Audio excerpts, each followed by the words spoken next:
Bovam aytqan hikmetler. Haqiqiy mehr öz karamatini ko'rsatadi. Avazda G'uncham Ro'zi.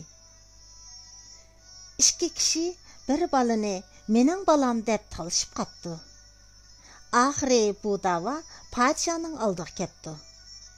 Podsho oldidimi her ikkisi bu balani mening balam deb ching turyapti. Podsho jallatni chaqiribdi-da, bu balani başdan oyoqqa qop o'tirishdan ikki parcha qilib, bu ikki kishiga bo'lib bergin, deb buyruq qildi.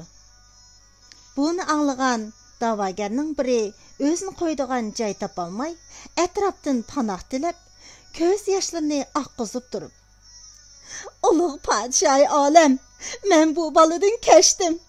Balani ashu kishiga buyurib bergaylar", deb iltijo qildi.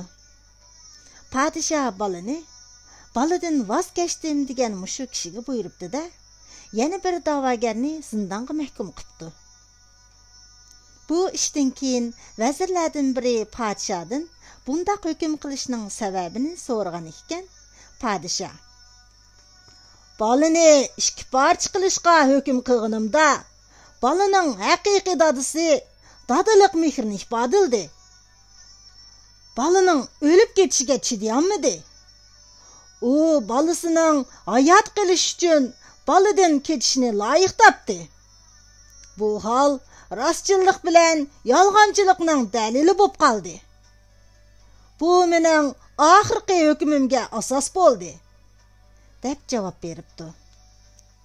Hikmat: dunyo mehr-muhabbat bilan to'lgan.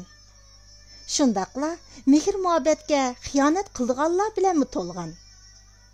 Kishida haqiqiy mehr-muhabbatli bo'ldi ekan, qayg'u alam uningdan yiroq ketadi.